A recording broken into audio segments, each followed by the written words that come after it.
সখীরও অনেক প্রকার ভেদ আছে। বলে ভেদ কেন? ওই লীলারসটাকে পরিপুষ্ট করবার জন্য।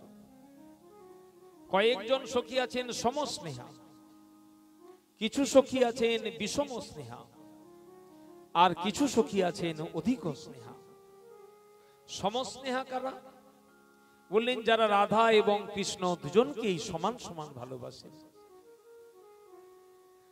সময়ে রসপুষ্টির জন্য কখনো গোবিন্দ পক্ষ অবলম্বন করেন, আবার কখনো কৃষ্ণ রাধারানীর পক্ষ অবলম্বন করেন।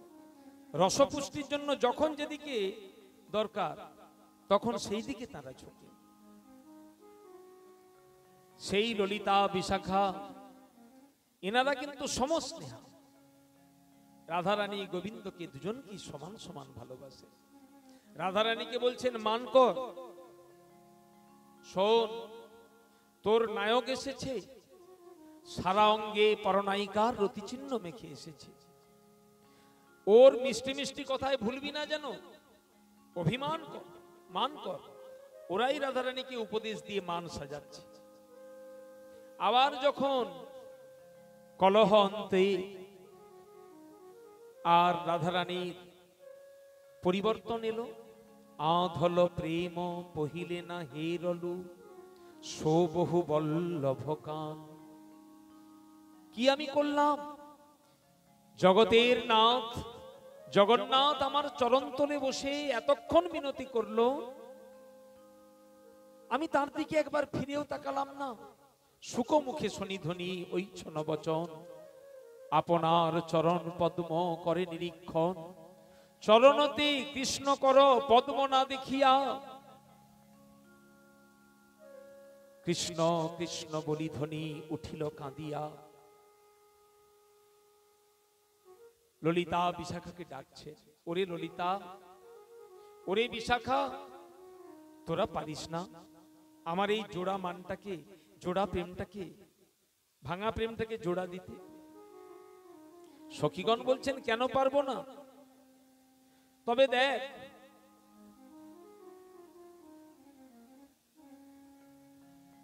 তোর স্বভাবটা খুব একটা ভালো না। রাধারানীকে বলছে, বলে কেন?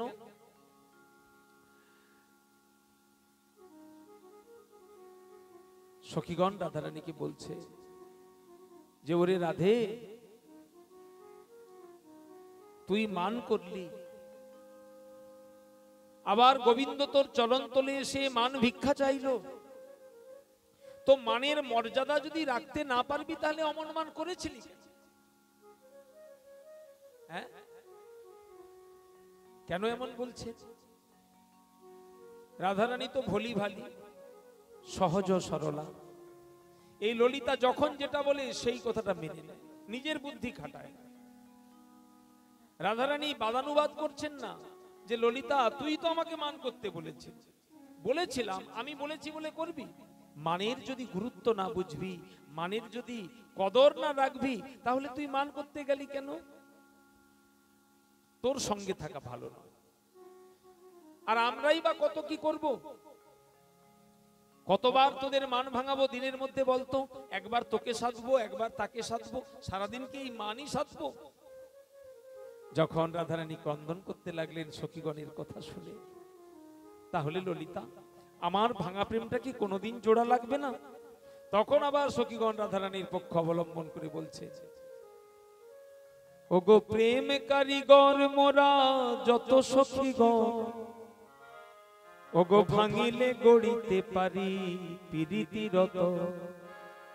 মোদের দেহ ভাতে নাশা চুঙি নিঃশ্বাস পবন, আর হৃদয় আফর উদ্দীপন হুতাসন সব সাজায়ে রেখেছি ওই প্রেম রত্ন গড়ার তরে সাজায়ে রেখেছি। আমরা সব পারি। সোনার কারিগর যেমন এক গয়না নিত্য নিত্য পরে না,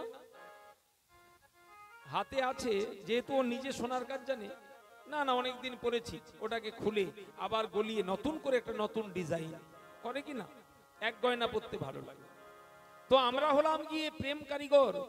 তোদের মধ্যে ওই জন্য মাঝে মাঝে করি কি জানিস, প্রেমটাকে, জোড়া প্রেমটাকে ভাঙিয়ে দিই। আবার ভাঙিয়ে দিয়ে রসাস্বাদন করে সেই ভাঙা প্রেমটাকে আবার জোড়া করে দিই। প্রেম কারিগর মোরা যত সখীগণ।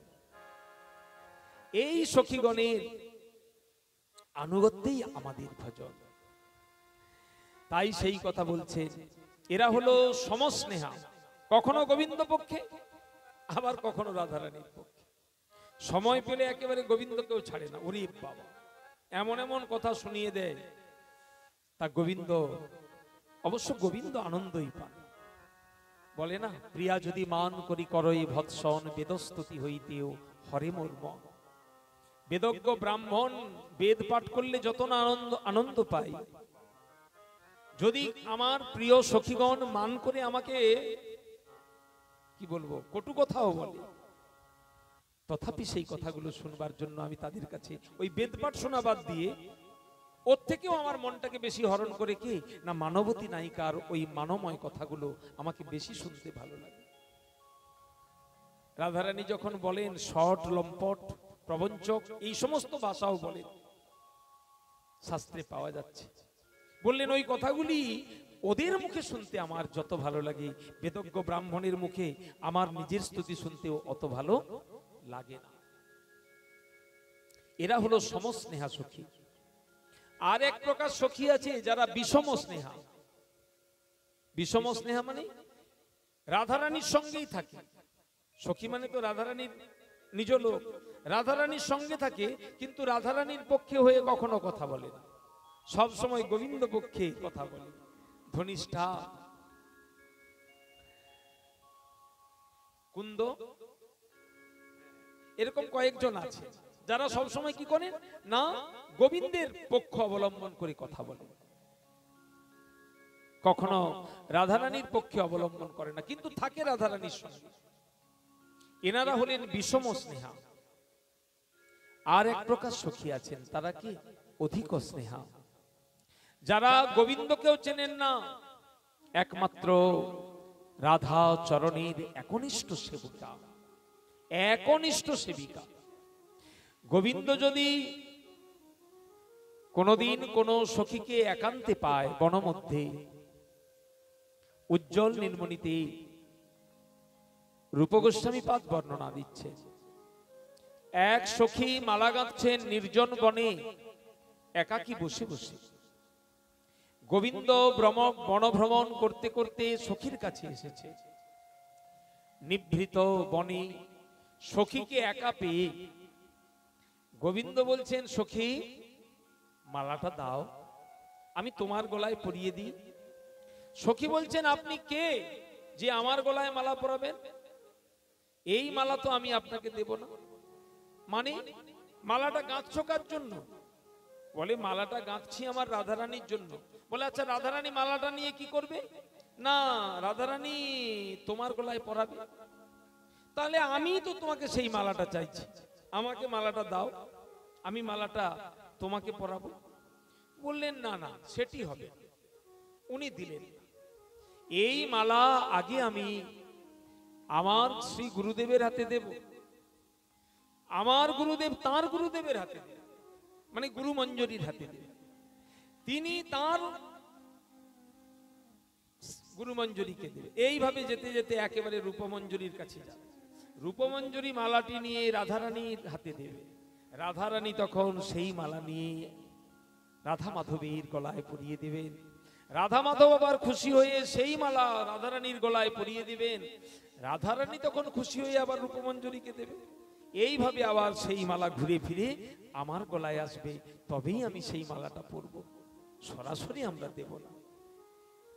এই হলো অধিক স্নেহা সখী, যারা রাধারানীর চরণের একান্ত ভক্তি। বলেন আচ্ছা, সরাসরি দিলে কি হতো? আর এই এতবার ঘুরে ঘুরে এসছে, এর থেকে তো সরাসরি আমি নিতে পারতাম। বললেন না, সরাসরি পেলে যে আনন্দ হতো তার থেকেও কোটি গুণ আনন্দ হয়।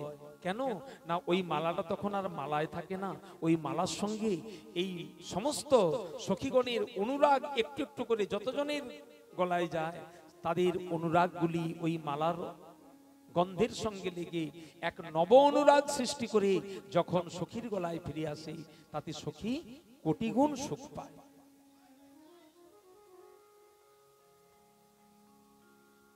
শ্রীল রামচন্দ্র কবিরাজ তার ভজন জীবনের দৃষ্টান্ত দেখাচ্ছে, আমরা দেখতে পাই। ওনার শ্রী গুরুদেব শ্রীনিবাস আচার্য প্রভু, আর শ্রীনিবাস আচার্য প্রভুর গুরুদেব গোপাল ভট্ট গোস্বামী। তো সেই শ্রীনিবাস আচার্য প্রভু বুধুরীতে, বুধুরী তো ওনার শ্রীপাঠ, বুধুরীতে উনি বসে বসে নিত্য ভজন করেন। যখন ভজনে আবিষ্ট হন 5 ঘন্টা 6 ঘন্টা নিত্য লীলা স্মরণে চলে যায়, দেহাত্ম স্মৃতি থাকে না, ঘরের মধ্যে কপাট দিয়ে ভজন করে। যখন সিদ্ধ স্বরূপে সেবা হয়ে যায় তখন উনি ধ্যানমগ্ন থেকে ভেঙে আর বাইরে বেরিয়ে আসে। তো একদিন হয়েছে কি, গুরুদেব ভজন করছেন, শ্রীনিবাস আচার্য প্রভু 5 ঘন্টা 6 ঘন্টা 10 ঘন্টা 12 ঘন্টা এমনকি 24 ঘন্টা কেটে গেল, কিন্তু ওনার আর ধ্যান ভঙ্গ হচ্ছে না, একইভাবে সেইখানেই তিনি বসে আছেন। একদিন 2 দিন পর্যন্ত ধ্যান ভাঙল না। চিন্তিত হয়ে গেলেন সকলে, চিন্তিত হয়ে গেলেন সবাই, কি হলো, ধ্যান ভাঙছে না কেন? তখন রামচন্দ্র কবিরাজকে ডাকা হলো। রামচন্দ্র কবিরাজ কোনো কার্যে একটু বাইরে গেছে, উনি সংবাদ পেয়ে বুধুরীতে এলেন। বুধুরীতে এসে উনি বললেন, দাঁড়ান, আমি দেখি শ্রী গুরুদেব এখন কোথায় আছে। এই বলে উনি কি করলেন, গুরুদেবের পাশে আরেকটি নতুন করে আসন পেতে ওইখানে উনি আর সেই লীলা স্মরণ রাজ্যে শ্রী গুরুদেবের পথেই তো যেতে হয়, সেই গুরুর চরণ অন্বেষণ করতে করতে উনি যখন ভজন করতে করতে মনটাকে সেই গুরুর চরণে লাগিয়ে দিলেন, দেখতে পেলেন গুরুদেব এখানে তো নাই, তিনি এখন রাধাকুণ্ডে যমুনার জলে, রাধাকুণ্ডে নয় এই যমুনার তীরে যমুনার জলে কি যেন খোঁজাখুঁজি করছে, কি একটা খোঁজাখুঁজি করছে। কি খুঁজছে? ভালো করে দেখলেন সর্বনাশ হয়েছে।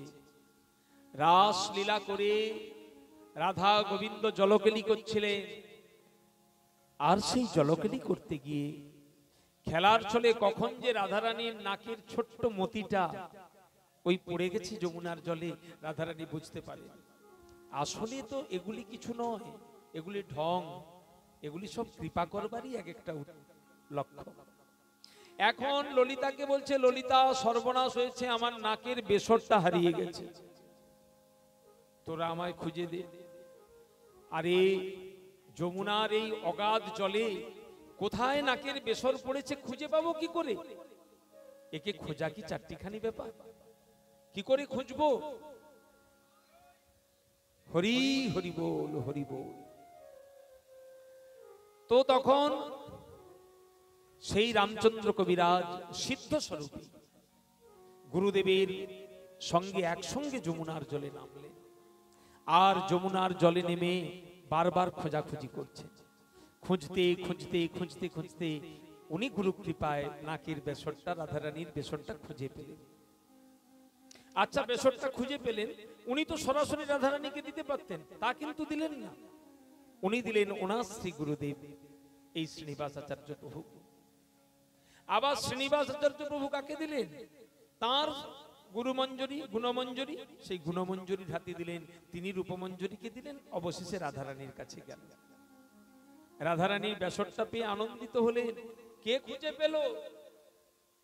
এই অগাধ জলে এত খেটে কে খুঁজে পেয়েছে? না, আমার এই যে গুণমঞ্জরি, গুণমঞ্জরির প্রিয় শিষ্য, তার প্রিয় শিষ্য রামচন্দ্র কবিরাজ খুঁজে পেয়েছে। বলে, আরে আমার এত জিনিস খুঁজে দিল, একটা উপহার তো ওকে দিতে হবে। কি উপহার দেব? রাধারানী তাম্বুল চর্বণ করছিলেন, নিজের অধরামৃত চর্বিত তাম্বুল আর রামচন্দ্র কবিরাজের হাতে দিলেন, মানে ওই হাত ধরে ধরে রামচন্দ্র কবিরাজের হাতে। যখন রাধারানী চর্বিত তাম্বুল পেলেন, ধ্যানটা ভেঙে গেল। এখন দেখছেন বুধুরীর সেই ঘর, যেই ঘরে বসে ভজন করছিলেন, রাধারানীর অধরামৃতে সমগ্র গৃহ প্রাঙ্গণ আপোদিত, প্রফুল্লিত। সেই দিন যারা ওইখানে উপস্থিত ছিলেন সবাই সেই রাধারানীর চরিপিত তাম্বুল পেয়েছিলেন। সাধনে ভাবিব যাহা, সিদ্ধ দেহে পাব তাহা, রাগ পথের এই সে উপায়, বা পক্কাপক্ক মাত্র সে বিচার। সাধনে অপক্ক কিন্তু সিদ্ধ অবস্থায় পরিপক্ক হয়, সেই বার্তা আমাদেরকে জানাচ্ছেন নরোত্তম দাস ঠাকুর। তার এই প্রেমভক্তি চন্দ্রিকা প্রার্থনাগুলির মধ্যে এই সেবা প্রার্থনাই সতত জাগাচ্ছেন, আর জীবকেও সেই প্রার্থনাগুলি বারংবার করতে বলছে। ও গো রাধা কৃষ্ণ প্রাণ মোর, যুগল কিশোর, জীবনে মরণে গতি, আরে নাহি মো। রাধা কৃষ্ণ প্রাণ মোর, যুগল কিশোর। মনটাকে কোথায় নিয়ে যেতে হবে? ওই কালিন্দির কোলে। কালিন্দির কোলে গেলি কদম্বেরি বন, কালিন্দির কুলে গেলি কদম্বেরি বন, রতন বেদির পরে বসাব দুজন, শ্যাম গৌরী অঙ্গে দিব চুয়া চন্দনেরি গন্ধ, আর চামর ঢুলাব কবে, হেরব মুখ চন্দ্র, গাঁথিয়া মালতীর মালা দিব দোহা আর গলে, ও গয় ধরে তুলিয়া দিব কর্পূর তাম্বুলে, অধরে তুলিয়া দিব কর্পূর তাম্বুলে, ললিতা বিশাখা আদি যত সখী বৃন্দ, আজ্ঞায় করিব সেবা যুগল চরণারবিন্দ। স্বতন্ত্র সেবা নয়, আজ্ঞায় করিব সেবা যুগল চরণারবিন্দ। শ্রীকৃষ্ণ চৈতন্য প্রভু দাসের অনুদাস, সেবায় অভিলাষ মাগে ঠাকুর নরোত্তম দাস, সেবায় অভিলাষ মাগে এ অধম দাস। রাধা কৃষ্ণ প্রাণ মোর, যুগল কিশোর।